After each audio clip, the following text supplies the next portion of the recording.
Viewers, మీరు వింటున్నారు కదా, చూస్తున్నారు కదా, భారతదేశంలో ప్రపంచంలో జరుగుతున్న ప్రధానమైన మార్పుల గురించి చదువుతున్నారు, వింటున్నారు. ఈ మార్పుల గురించి మనం మాట్లాడుకోవాలి, చర్చించుకోవాలి. ఎందుకంటే ఏ మార్పు ఎందుకు జరుగుతుందో, దాని వెనుక ఉండే ఆర్థిక, రాజకీయ, సామాజిక, సాంస్కృతిక ప్రయోజనాలు ఏమిటి, ఎవరివి, వీటి పట్ల ఒక అవగాహన ఉంటే జరుగుతున్న మార్పుల పట్ల, ఒప్పందాల పట్ల, చర్చల పట్ల మనదంటూ ఒక అభిప్రాయం ఏర్పడుతుంది. మేము నాలాంటి వాళ్ళం హైదరాబాద్కు చదువు కోసం వచ్చిన తొలి రోజుల్లో 1992, 93, 94 కాలం అనుకోండి, అంటే 30 ఏళ్ల కిందట భారత్ చైనా మిత్రమండలి అనే పేరు మీద సభలు, సమావేశాలు జరుగుతూ ఉండేవి.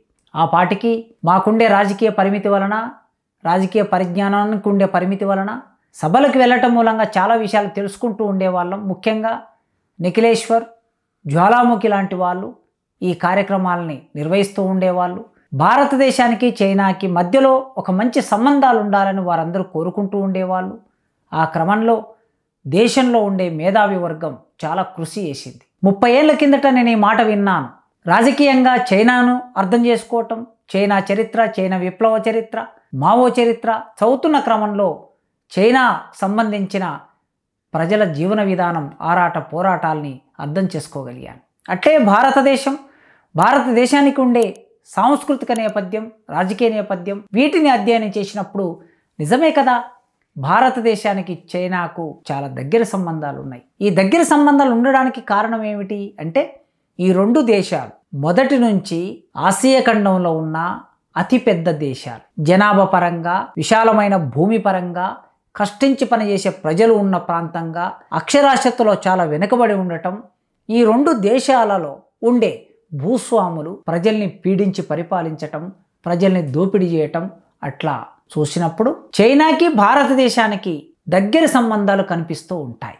ఈ సంబంధాల్లో భాగంగా ఇవాళ మనం ప్రధానమైన ఒక రాజకీయ ఎజెండాలో అంశాలను చర్చిస్తూ ఉన్నాం. మోడీ గారు భారతదేశ ప్రధానమంత్రి చైనాకు వెళ్ళాడు. చైనా ప్రధానమంత్రి జిన్పింగ్ను కలిశాడు. చాలా విషయాలు మాట్లాడుకున్నారు. ప్రపంచం ఆశ్చర్యానికి గురైంది. అన్నింటికంటే అమెరికా అధ్యక్షుడు అత్యంత ఆశ్చర్యానికి గురై ఉంటాడు. అయితే వీరిద్దరి కలయిక వెనుక ఉండే రాజకీయ ప్రయోజనాలు ఏమిటి, ఆర్థిక ప్రయోజనాలు ఏమిటి, ఇతరత్ర విషయాల మీద మనం చాలా విషయాలు మాట్లాడుకోవచ్చు.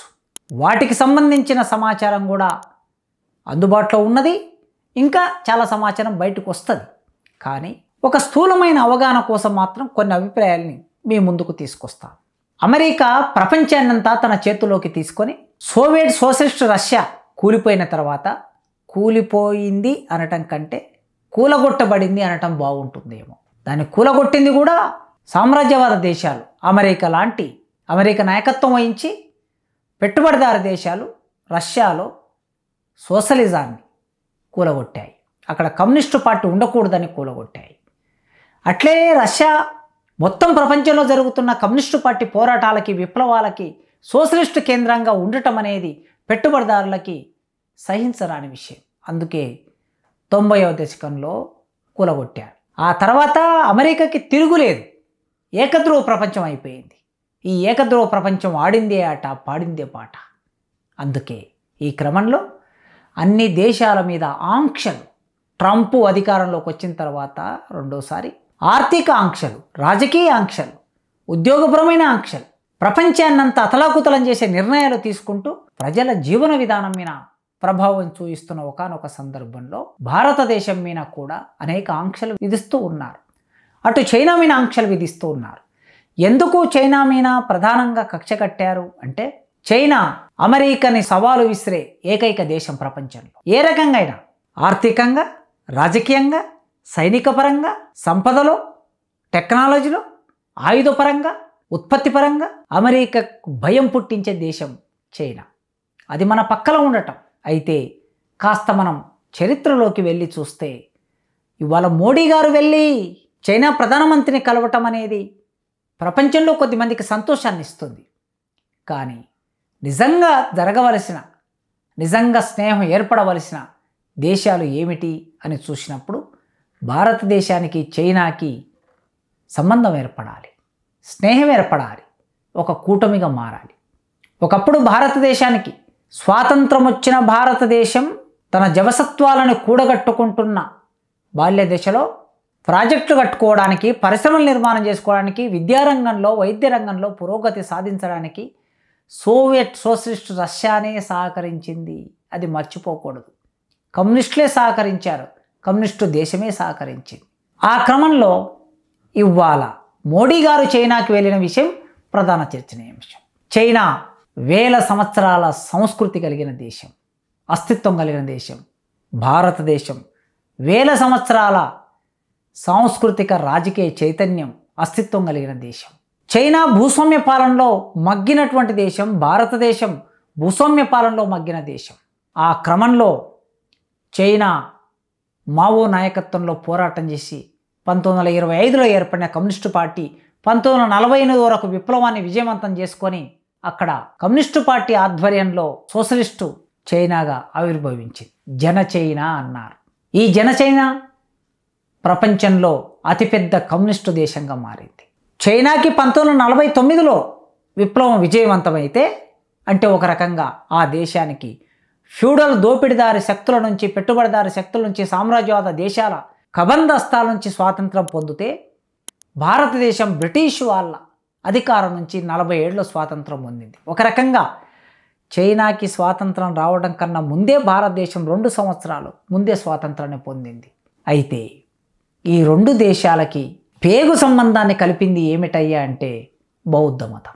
బౌద్ధ మతం భారతదేశంలో పుట్టింది, కానీ ప్రపంచమంతా విస్తరించింది. చైనా అత్యధిక మతం, చైనాలో అవలంబిస్తున్నది ఏ మతము అంటే బౌద్ధ మతం. కనుక ఈ 2 దేశాలకి మధ్యన ఒక వారధిలాగా బౌద్ధ భిక్షకులు ఇక్కడి సంస్కృతిని అక్కడికి, అక్కడి సంస్కృతిని ఇక్కడికి తీసుకొచ్చారు.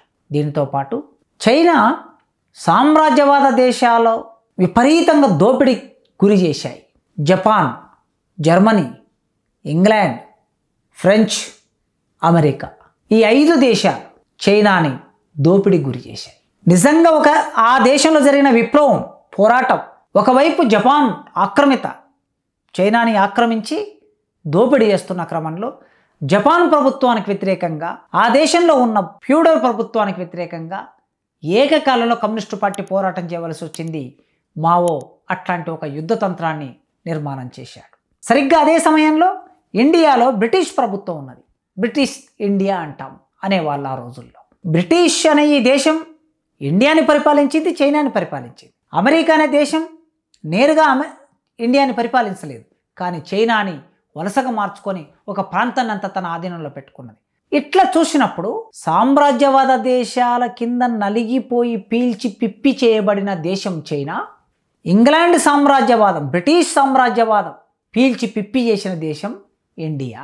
ఇలాంటి దేశాలు తన బలాన్ని కూడగట్టుకొని, సత్తుని కూడగట్టుకొని, ప్రజలను కూడగట్టుకొని, రాజకీయ చైతన్యం పొంది సామ్రాజ్యవాద దేశాలకు వ్యతిరేకంగా పోరాటం చేసి స్వాతంత్రాన్ని పొందాయి.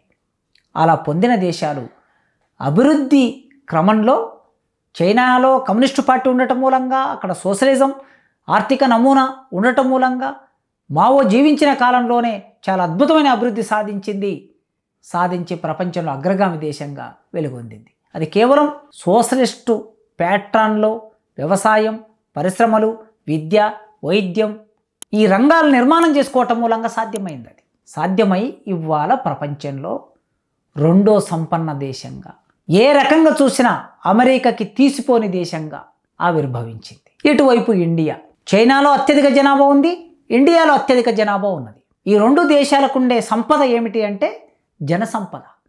ఈ జనసంపద కష్టించి పనిచేయగలిగినటువంటి జనసంపద.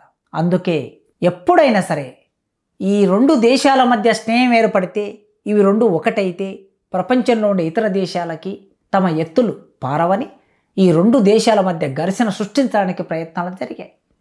నిజమే, 1962లో చైనాకి ఇండియాకి యుద్ధం జరిగింది. ఆనాడు టిబెట్ని ఆక్రమించింది. ఒకవైపు అటు ఇండియా బార్డర్లో ఉన్న ప్రాంతాలని తన స్వాధీనంలోకి తీసుకున్నది. ఆనాటి భారతదేశంలో ఉన్న కమ్యూనిస్టు పార్టీ ఏ దేశమైనా సరే మరో దేశం మీద దాడి చేయటం తప్పే అని ప్రకటించింది. అయితే సరిహద్దు సమస్యలు ప్రపంచంలో ప్రతి 2 దేశాలకు ఉంటాయి, ప్రతి 3 దేశాలకు ఉంటాయి.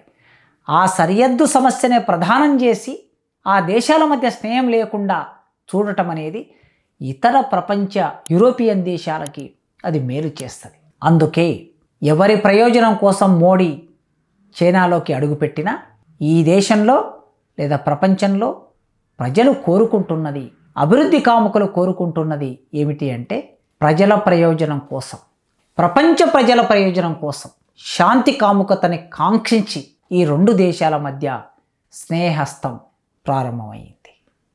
ఇది నిలబడాలి. ఎందుకు నిలబడాలంటే ఎక్కువ వినియోగదారులున్న దేశాలు ఇవి రెండే, ఎక్కువ సంపదను ఉత్పత్తి చేస్తున్నవి ఈ రెండు దేశాలే. ముఖ్యంగా భారతదేశంలో యువజన సంఖ్య చాలా ఎక్కువగా ఉన్నది. అందుకే ఈ రెండు దేశాల మధ్య ఆర్థిక, రాజకీయ, సాంస్కృతిక సంబంధాలు ఏర్పడితే, నిర్మాణమైతే అమెరికా లాంటి ఏకధ్రువ ప్రపంచాన్ని రూపొందించి దోపిడీ చేస్తున్న పెట్టుబడిదారులకి పులి స్టాప్ పడుతుంది. అందుకే ఇవాళ భారతదేశంలో ఎప్పుడో ఇక్కడి ప్రజలు, అక్కడి ప్రజలు, అనేక రకాల సాంస్కృతిక సంబంధాలు కలిగి ఉన్న వాళ్ళు మనం చూస్తూ ఉంటాం. ఇండియాలో, హైదరాబాదులో బహుశా నేపాల్, చైనా ఆ బార్డర్లో ఉండేవాళ్ళు ఎందరో ఇండియాకి బతుకుదెరువు కోసం వస్తారు. అట్లే ఇండియాలో ఉన్న వాళ్ళు కూడా చైనాకు వెళ్తారు. చైనాలో తయారు చేసిన వస్తువులు ఇండియాకు వస్తాయి, ఇండియాలో తయారు చేసిన వస్తువులు చైనాకు వెళ్తాయి. ఇలాంటి సంబంధాలు సరిహద్దు సమస్యని పరిష్కరించుకొని, చర్చల ద్వారా పరిష్కరించుకొని 1950లలో చేసుకున్న, 54లో చేసుకున్న పంచశీల సూత్రం ఒప్పందాలు చేసుకున్నారు. రెండు దేశాల మధ్య స్నేహం ఉండాలని, సరిహద్దు సమస్యని చర్చల ద్వారా పరిష్కరించుకోవాలని ఆనాడు నెహ్రూ బతికున్న రోజుల్లోనే ఇది ఒక ప్రయత్నం జరిగి ఉన్నది కనుక వీటన్నిటిని దృష్టిలో పెట్టుకొని ఈ రెండు అతిపెద్ద శక్తులుగా ఆవిర్భవించాయి.